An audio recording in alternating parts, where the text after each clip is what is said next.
என்ன வந்தான் வடிவேலந்தான்,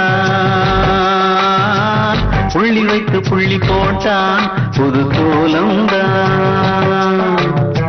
சொல்லித்தர சொல்லி கேட்டு தினமும் சொல்லி தந்த சிந்து பாடினான், வள்ளி பவல்லி என்று தினமும் முல்லைக்கரம் கொண்டு சூடினான்.